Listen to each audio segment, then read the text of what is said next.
จัดเต็มอยู่บ่โอ้ยก็เต็มคือเก่าแล้วเนาะตั้งมุกตั้งใจได้เลยเที่ยวนี้ FC ว่าจะนอนได้ เดี๋ยวไปบ่ทันหมู่อีกบ่ขี้โก้กับกระป้อมตัวอันนี้อะไรก็ได้ว่าขี้เกียจกันนี่ว่ากับพันเฟิงนี่5ตลอดนะเนาะพันใหญ่เฮาเที่ยวนี้จัดอีกอยู่บ่เอ้ยโอ้จัดนักจัดเต็มขนาดเนาะรอบบังหันเนาะพอได้อยู่ได้กินมันพุกดอกคือประมาณได้เติบได้หมู่เจ้ากันเนาะได้ถึงอีหอกอีเห็นเนาะมุนมิ้นเบิดบ่นี่โอ้โหทั้งขี่ทั้งตดนี่โอ้จักส่งจักเสือจักบ่โฮมเนาะนี่จักคุกไฟเป็นคุกไฟนี่ทั้งกินทั้งขี่ใส่โอ้คักแล้วมันเฮ็ดระบาดนี่ทั้งเจ็บทั้งมินด้วยกดโลโก้นี่ปรุงแล้วเบิดแล้วทุกคนเลยพอดีเต็มจานเลยนะกระปุ่นนี่ซ้ำสกินทีมงานเฮานี่น้ำก็เรียบร้อยเบิ่งสีสันน้ำหนาพักกะมีเนาะนี่พักบงเฮาในนี่แหละกระปุ่นพร้อมน้ำพร้อมพักพร้อมเอาคนเด้พร้อมเนาะเฮ้ยมาทีมงานโชคเลยเอาจัดผ่านเพิ่งกินให้มันอิ่มน้ำสำราญคือเก่ากินตัวนี้ไปก่อนกินเส้นไปก่อน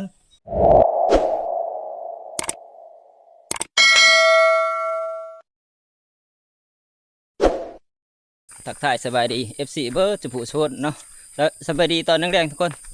คือมื้อนี้เฮากะสิเดินป่าคือเก่านะเนาะแต่ว่าไปเที่ยวนี้คือเฮาไปกัน3คนเนาะก็สิมีผ่านเพิงแล้วก็ผ่านใหญ่นะแล้วก็ตัวเฮาเองเนาะคือทีมงานเฮาก็สิขึ้นคือกันทุกคนแต่ว่าอื่นพี่น้องหมู่เพิ่นจะสิขึ้นแต่ว่าเฮาเดินทางก่อนมื้อนี้กับทีมงาน3คนเพราะว่าเฮานัดกันไว้แล้วนะเนาะกับผ่านเพิงบ่จะได้ก็ไปมื้อนี้ก็เริ่มบ่อยากผิดนัดทุกคนเนาะเฮาก็เริ่มมาแล้วก็สิเดินทางกับเพิ่นนี่แหละตอนนี้เขาก็ใกล้ตีนพูดแล้วทุกคนเลยนึกว่าตีนเขาแล้วเนาะทีมงานเขาก็ย่างก่อนพันใหญ่กับพันผึ่งไปกันวันนี้3 คนกับค่ำนะทุกคนเนาะนี่ก็3 โมงใกล้4 โมงเลยเนาะเพื่อหอดทับด้วยว่าเที่ยงหน้าหน่อยเขานี่ก็พอแล้วประมาณ6 โมงด้วยว่าใกล้สิมืดพอดีทุกคนเขาก็จะคอยย่างไปเนาะเพราะว่าถึงว่ายามแดงนะก็อากาศก็ฮอตเอาทุกคนเลยช่วงนี้เนาะคือฝนมันกับบริโตกนะมันบริโตกลายแล้วเนาะเป็นเดือนปลายแล้วกับว่าแม่น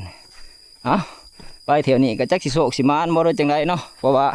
ทีมงานเฮาขึ้นชุดก่อนเพิ่นก็มานนะเนาะคือพันใหญ่เพิ่นก็จัดมังเบอร์ให้ทีมงานได้อิ่มน้ำสำราญเนาะมื้อสุดงวดก่อนเนาะแต่ว่าเฮาก็เสียดายบ่ได้ขึ้นน้ำหมู่เอาเป็นรอบนี้แหละมาลุ้นมาชมน้ำกันทุกคนเด้อว่าหมู่เฮาอันนี้สิมานอยู่บ่เนาะว่าเฮาไปกันนี่ก็สิหลายวันเติมทุกคนแต่ทีมงานเฮาสิขึ้นตามหลังอีกหลายคนเนาะคือว่าเกือบเบิดทุกคนพุ่นแหละ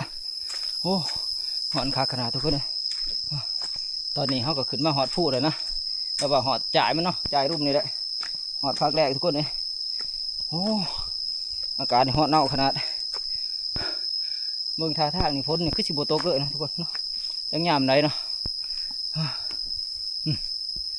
นั่งพักผ่อนกันทุกคนนี่จุดที่บัวเขาเคยนั่งแต่ละเถื่อนะเนาะคือจุดนี้คือจ่ายผู้นะจ่ายรุมมันเนาะทีมงานเข้ามาแต่ละครั้งกะเสร็จพักกันนั่งอยู่นี่ทุกคนเลยก็ได้เช่าเมื่อจะเด็กจังหน่อยเนาะจะขึ้นยางต่อไปพักอีกที่หนึ่งพุ่นแหละ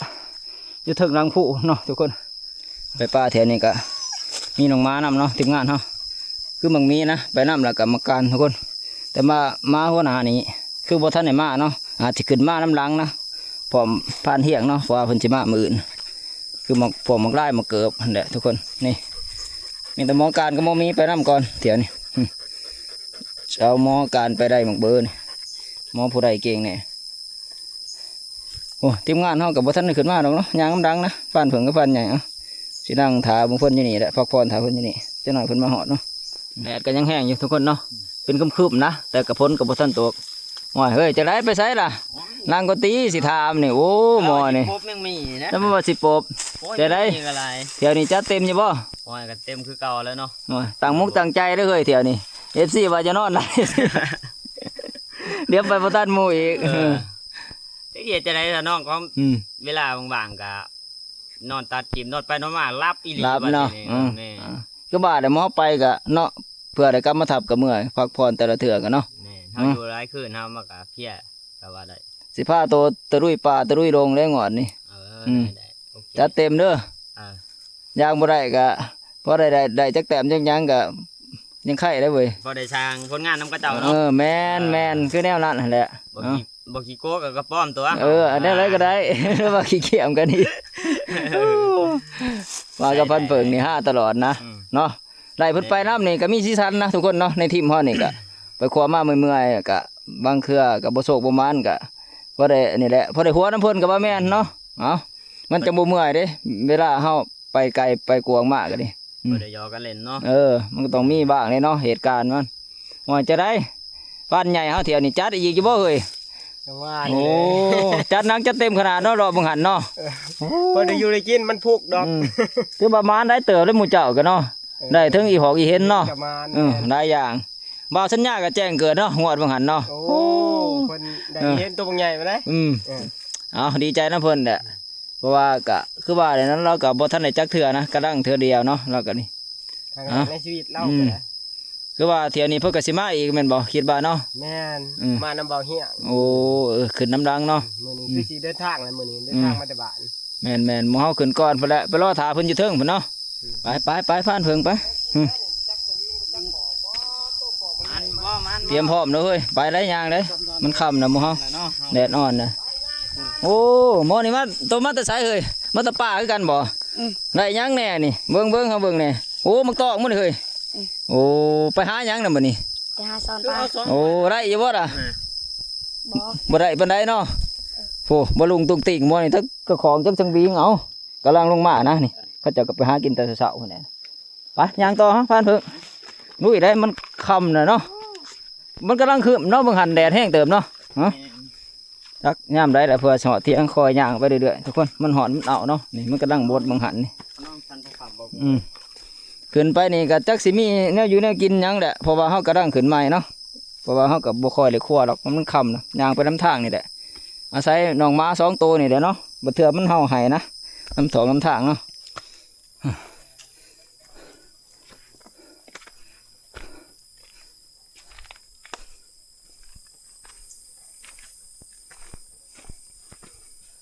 หอนคักดีทุกคนเนาะคือมันเอานะ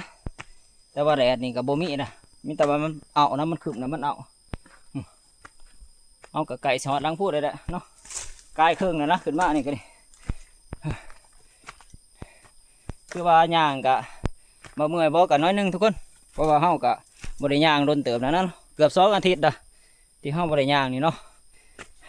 เพราะว่าทีมงานขึ้นก่อนผู้คนขึ้นไปก็หลายวันเติบทุกคนเนาะประมาณ5-6 วันเพิ่นก็กำลังลงมาได้3-4 มื้อนี่แหละเนาะคือพันใหญ่ก็ดีเนาะก็เด้อขึ้นมาอีกรอบหนึงโอ้บนทางเฮาก็คือเก่าทุกคนแต่ว่ามันก็ย่างง่ายเติบนะเนาะสำหรับทางขึ้นเนาะถึงมันสิสั้นแน่ก็ดีเพราะว่ามันบ่มืนฝนบ่ได้ตกเนาะแต่ถ้าฝนตกนี่เฮาก็สิลำบากหน่อยหนึงเนาะกับการเดินทางขึ้นภูนี่ขึ้นมอถึงก็สิแค่แน่หรอกทุกคนมันเป็นทางเพียงเนาะก็สิย่างสะดวกเนี่ยนะมันยากแต่ตอนขึ้นแรกๆนี่แหละมันสิสั้นแน่จักหน่อยหนึ่งเนาะว้าว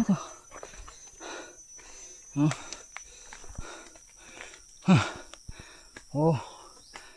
มาหอดทำแอนนะทุกคนโอ้หอดเราขนาดนี่ก็เป็นจุดอีกจุดหนึ่งนะ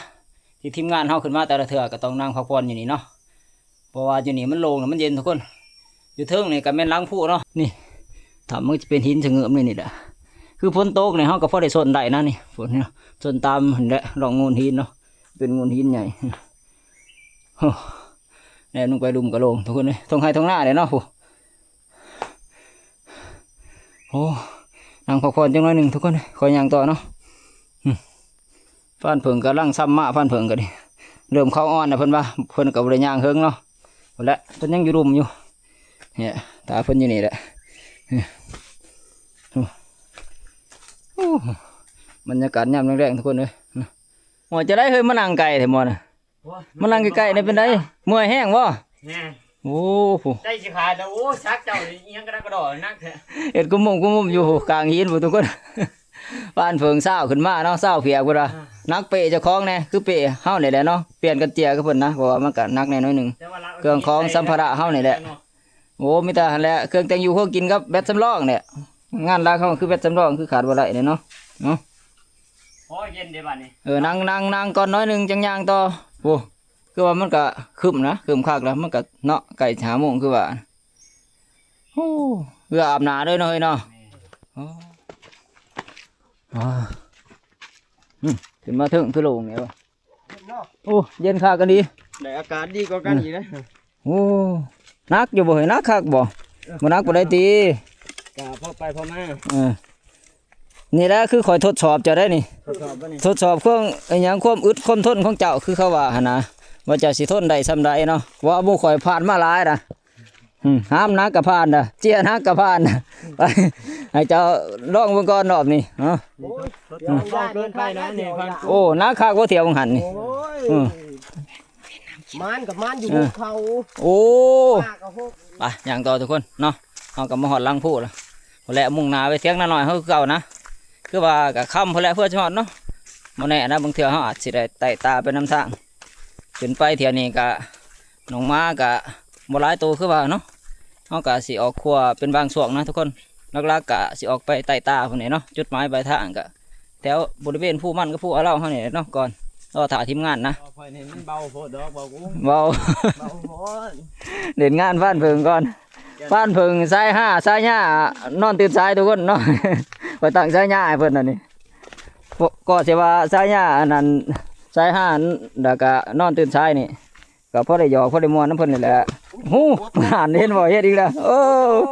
โอ้อันนี้บ่เฮ้ยโอ้ปวกหัวดวงเฮ็ดล่ะเอา สิมาเอากันเตเว้นนะว่า เอาท่านขาดค่ำงานเข้าแล้วเอานี่แหละมาเมื่อยๆก็บางครั้งเนาะก็ต้องมีอารมณ์แบบว่าหยอกล้อกันบ้างทุกคนเนาะเพราะให้ทีมงานเฮาก็แก้เมื่อยให้แหละเนาะเพราะว่าเฮาใช้ชีวิตอยู่ในป่าในโรงนี่โอ้หลายแต่ว่าก็คือว่าลำบากเลยทุกคนเนาะเพื่อเฮาสิได้ลงมาแต่ละครั้งก็นี่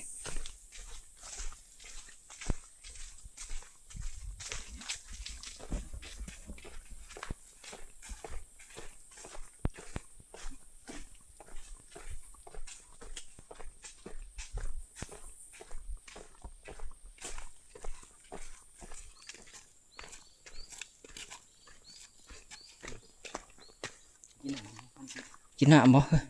หิวน้ำเนาะไปนี่บ่น้ำอยู่ดุมไปโอ้ยกินได้บ่แห้งหิวน้ำ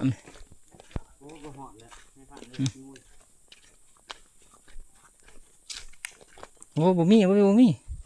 โอ้ผ่านเพิงนี่ตัวกันลงมาละ บ่แล้วเห็นมัน บ่ ออกบ่อไปเนาะคือว่ามัน โอ้ไปกินน้ำพูบ่มีหรอกแค่นี้โอ้แม่กินน้ำกันทุกคนเนาะกำลังมาหอดลานหมิ่นนะมันหอดแห้งนะเนาะมาสิย่างต่อกะหิวน้ำกับบะแมนข้อแห้งเนี่ยทุกคนนี่น้ำก็แท้นี่เลยนี่มองเขาสิไปกิน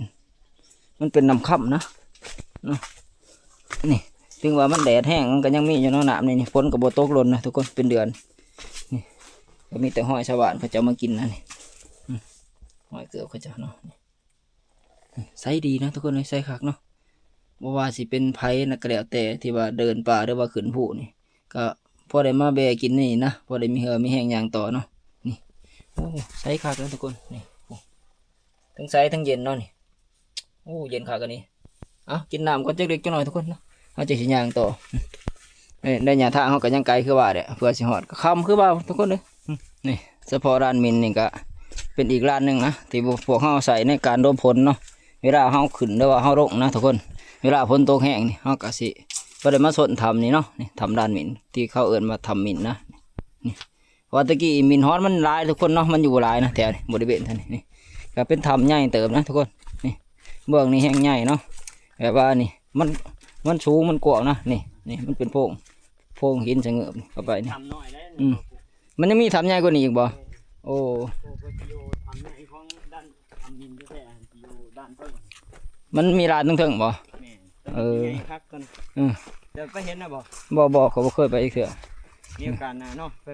พาไปเบิ่งนี่เด้อ เออ กินแล้วบ่น้ำฮะ กินแล้วเดี๋ยว อิ่มคักเลยแม่นบ่ แม่นให้ ผม เอาพร้อมเลย โอ้ผมมานำแม่นนะเว้ยถือบ่ได้ เดี๋ยวสิอย กินน้ำทาง บ่ได้ ง่วง อันนั้น บ่ได้ เนาะ แกะเมื่อยได้บ่ย่างเมื่อยไปบนทางเฮายังยาวไกลเด้อนี่ยังบ่ทันฮอดครึ่งซ้ำเนาะ ประมาณบ่ เพื่อสิฮอดบ่เริ่มค่ำแล้วทุกคนเด้อนี่ไก่โชกมุ่งนะแม่งง่วงก็เริ่มฮ้องเนาะเอาอยากจังได๋หมู่เฮาก็ได้ไต่ตาได้มัน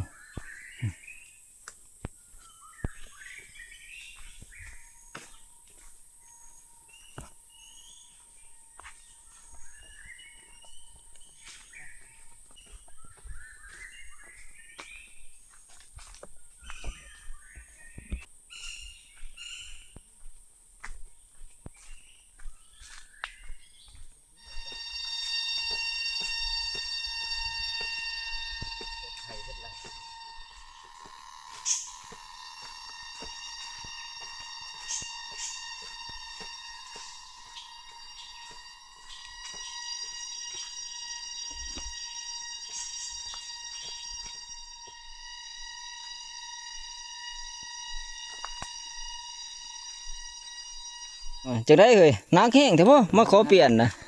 โอ้ เริ่มเจ็บบ่าแล้วพันเลย บ้านเพิ่งเพิ่นว่าบ่ไหวแล้วเพิ่นเริ่มนักแล้ว หอนทั้งหลังเป็นอย่าง โอ้ มีไฟเปิดไว้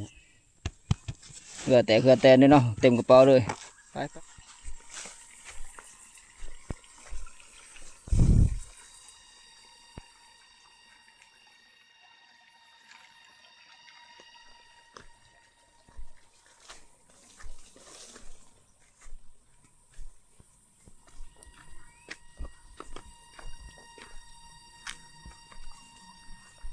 กำลังหอดละหังทุกคนเนาะไปอยู่ในสวนเกิงทางก็ว่าแม่นนะเนาะอยู่ในนี่แหละเพราะว่าเฮาย่างไปอีกนี่ก็สิประมาณครึ่งหนึ่งเพื่อหอดเที่ยงหน้าหน่อยเนาะโอ้คำคักแล้วทุกคนเลยเริ่มมืดแล้วนี่คือว่าตะเว้นรับขอบผ้าแล้วเนาะโอ้แม่งเงาะก็ห้องสนั่นนี่เอาฟ้านเผิงก็จะเห็นหยังกุมุอยู่หัว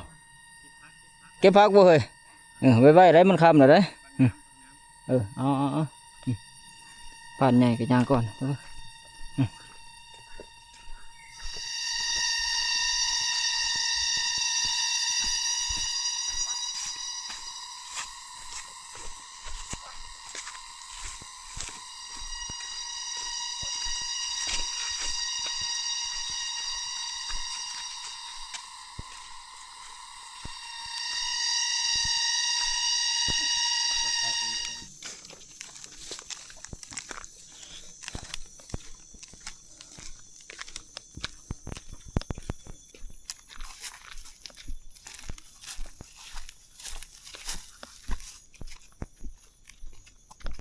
าก็มาหอดลานยุ่นนะทุกคนเนาะ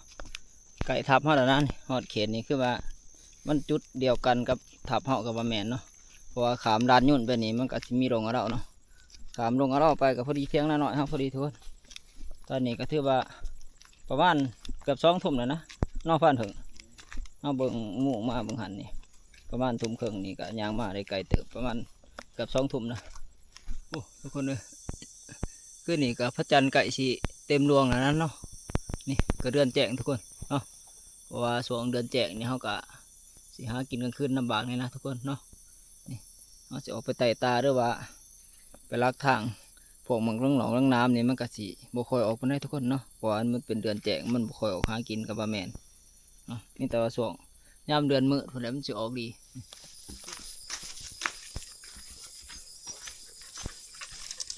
วัวเขาเถียงวะโอ้ยสมว่าแนวน่ะอ๋อ ไปใช้ที่พกที่นี่แล้วมึง ตายสมว่างัวเขาเถียงบ้านนี่บ่ได้ขึ้นมาเกือบ2 อาทิตย์ก็กลัวงัวเขาเฮ็ดเถียงหมุนเบิดแล้วบ่จัก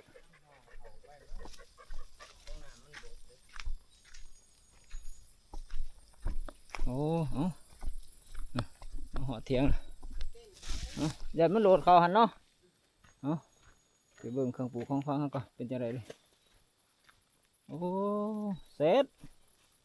หมดยังเรือยังเดือบาทนี่โอ้ยังแต่ผักบัวทุกคนเนาะแต่กระบอกงามนั้นมันแห้งเนาะเอากระบอกได้ขึ้นมาอาทิตย์ก็กลัวนะคือว่าได้ก็จะบริคอยหดน้ำมันนี่กระดังมา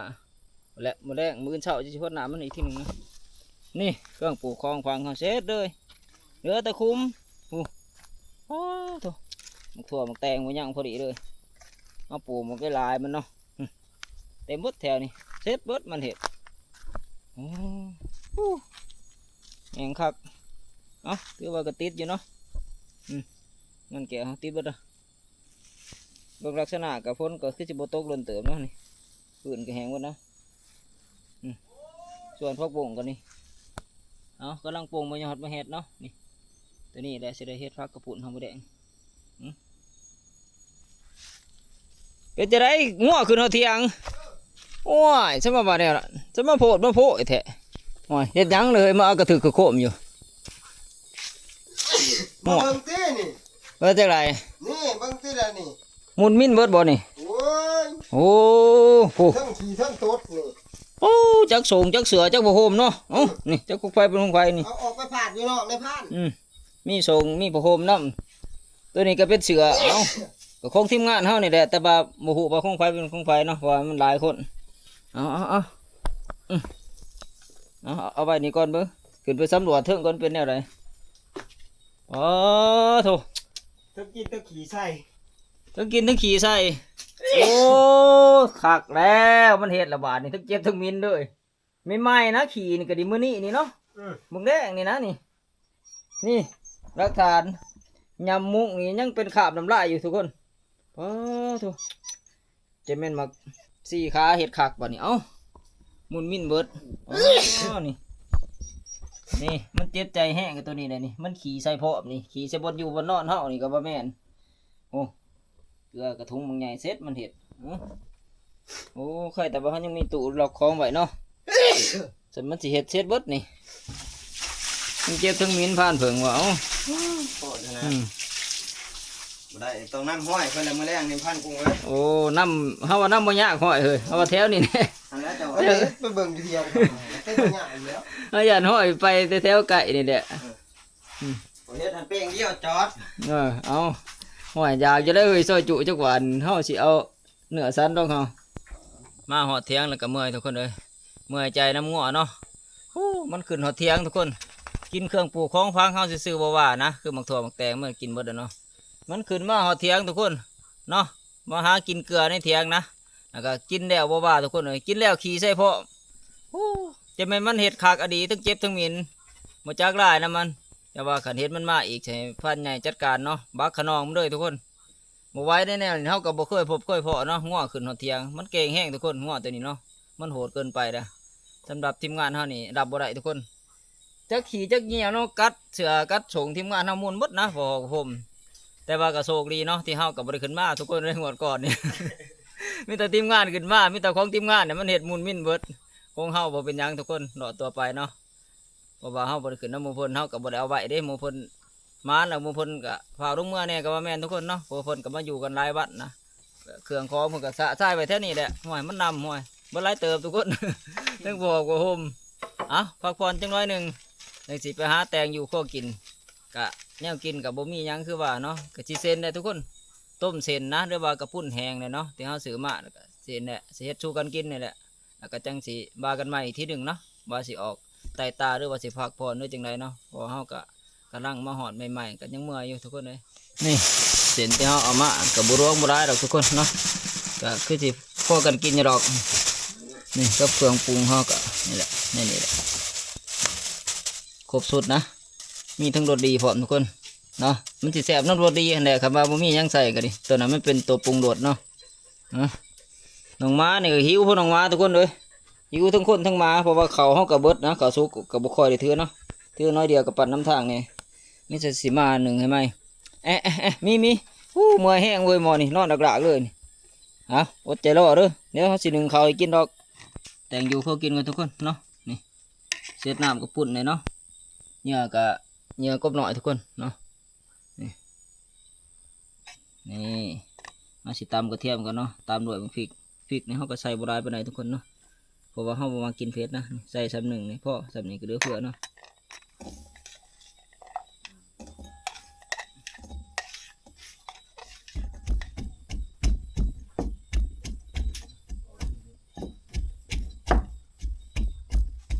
นี่กระเทียมก็ตำเดี๋ยวตามด้วยพริกเลยทุกคนเนาะเอาแบบง่ายๆแล้วก็เร่งด่วนแน่นะทุกคนหิวเขาเลยเนาะ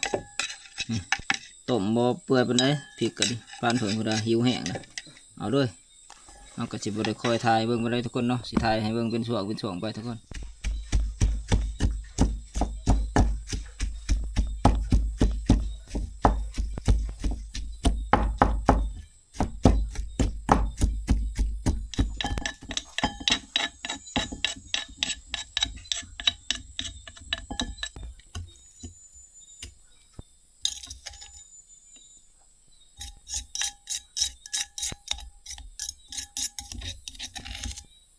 นี่เรียบร้อยทุกคน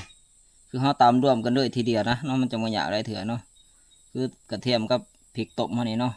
เหลือแต่ขั้นตอนเอาไปเจียวทุกคนก็คือว่าเป็นอันเดียวเสร็จนะสำหรับเนาะกระเทียมเจียวด้วยพริกเจียวห่อนี่ประมาณนี้ทุกคนนี่น้ำมันคือจะได้ทีแล้วเนาะทุกคนโลโก้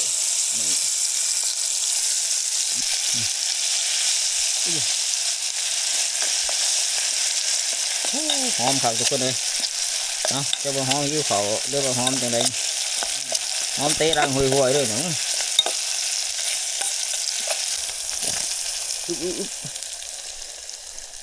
โอ้นี่คือเขาตำเรียบร้อยแล้วนะนี่เนาะกบหน่อยเฮาเพราะว่าเฮาบ่มีปลาทุกคนบ่ทันได้ลงด่างเนาะตอนนี้ผ่านเพิงเพิ่นยังไปลงด่างอยู่มื้อพุ่นแหละจังว่ากันเรื่องด่างเพราะว่าตอนนี้หิวข้าวแห้งแล้วเฮ็ดตัวนี้ไปกินไปก่อนเนาะเอ้าคือสิแซ่บคือกันอยู่หรอกเนื้อกบหน่อยก็ดิโอ้หอนคักเอาลงเลยเอานี่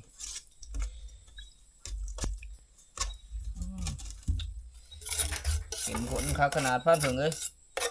สุดมาเข็มขนเลยเอ้าคือสิเพชรได้ใจจะหลอกจะผู้มากเพชรบ่คือจะมามากเพชรเว้ยนี่เอาใส่รวมกันนะทุกคนเนาะโอ้น้ำนานี่ขนาดเลยเดี๋ยวแต่เขาสิไปอุ่นไผ่อีกน้อยหนึงแล้วก็ปรุงเพิ่มนะเพราะว่าเบิ่งหันเขาก็ต้มแต่น้ำปลาแดกเนาะเอาจังสิไปซิมเบิ่งอีกทีหนึงทุกคนก็ถือว่าเขาปรุงเพิ่มนี่ก็ถือว่าเป็นอันเสร็จสิ้นเลยเนาะทีเดียวบัดนี่ตัวสูโล่งของเขารสดีทุกคนเนาะนี่ตัวนี้แหละสิพาให้มันแสบมันหอมนะคือเขาสิไปปรุงใส่อาหารเบิดบ่เดียวเลยทุกคนบัดนี้นี่ปรุงเร็วเบิดเลยทุกคนเลยโอ้เอาเห็ดเต็มอยู่บัดนี้เบิ้งซิมมันก่อน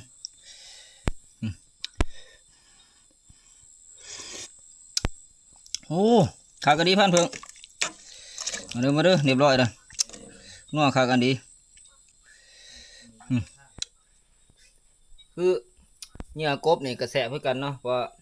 กบมันก็กระดังใหญ่นะพอดีขากซ้ำนี่ออกมันนัวๆทุกคนเลยไปจัดแจงกินข้าวก็กินนมจีนเนี่ยแหละเรือบากระปุ่นเนี่ยทุกคนหิวข้าวแล้วถือบากับบดายเป็นไดเนาะเกือบครึ่งหมอนะเพราะว่ากระปุ่นห้องกับบดายเป็นไดทุกคนห้องก็เห็ดเหงื่อประมาณนี้เนาะน้ำเหงื่อถือว่าพอดีนะกระปุ่นกระดวกแล้วเด้อเนาะโอ้เอาซ้ำสิกินทีมงานเนาะมาเด้อผ่านเพิงแล้วหรอบ่ลงด่างเลยอาบน้ำบ่นี่บ้านใหญ่เขาก็ยังนอนคือสิเมื่อยแห้งมันนี่เอ้ยลูกเด้อมาเดี๋ยวได้นี่โอ้ยหิวข้าวเว้ยไว้กับบ่ว่าความแซ่บบ่ให้เว้าอีกเอ้านี่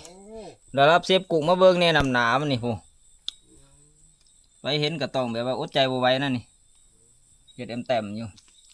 เอาพักกระปุ่นกันทุกคนนะเนาะบ่ได้ดอกนี่น้อยเดียวแต่ว่าก็พอเอาไปใส่อยู่ยอดพักบงนะนี่ที่เขาเอามาปลูกตัวผุดแหละตัวงอดก่อนคือว่ามันก็ยาวแล้วเนาะพอได้ไปซ่อยกินกับนี่แหละมันบ่มีแนวใส่เลยดิจำเป็นนะเด็ดให้มันเกิดใหม่ทุกคนเด็ดให้มันปลงยอดใหม่เนาะ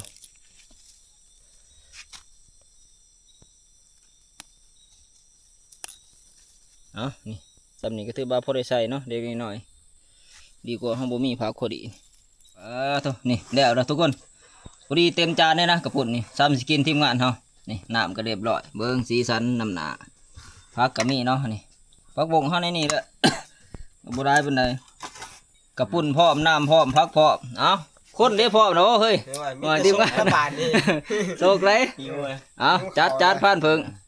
กินให้มันอิ่มน้ำสำนาญคือเขากินตัวนี้ไปก่อนกินเส้นไปก่อนบืนจังหวะกันใหม่ฮะ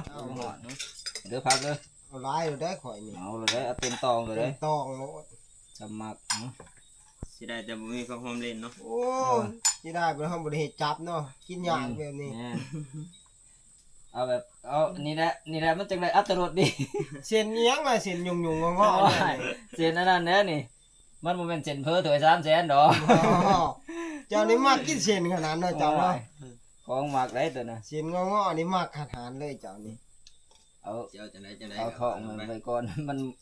ย่างมาอันโคทองเลย จนอุ้มท้องมาเลยเนาะพันกุ้ง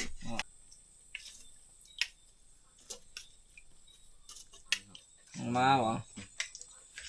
นึ่งเขาให้กินเลยน้องมากัน เนาะ เขาก็มาอะไรเจ้หนึ่งมันกินได้ไว้อีตัวนั้นไว้แล้วมันก็หิวคือกัน เนาะลงมือก่อนเลยทุกคนเนี่ยแซ่บคักกันดีโอ้เบิดเท่านั้นกินอยู่ป่านี่ก็ได้อรรถรสอีกแบบหนึ่งนะทุกคนเนาะกินอยู่เฮือนก็แบบหนึ่งกินอยู่ป่าก็แบบหนึ่งคือว่าเฮามาป่ามาดงนี่กินหยังก็คือบ่แซ่บนะทุกคนเนาะบ่ว่าสิว่าของกินหน่อยของกินหลายแซ่บคือเก่าจำแจ่วก็ยังแซ่บคือว่าเนี่ย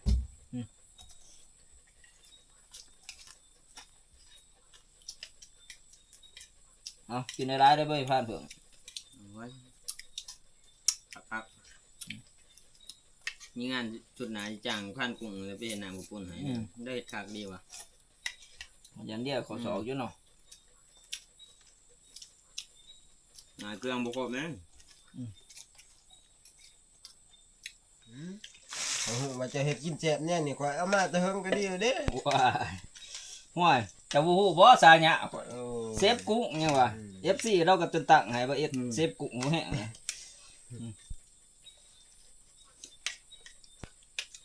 ฟังเดี๋ยวขึ้นซื้อเรือน้ำแล้วแม่ทับกุ้ง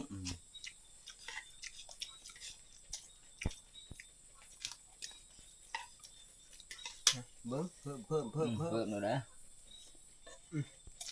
อยู่เลยได้นี่ถ้าปลูกเอ้ยซองตัวนี้นะ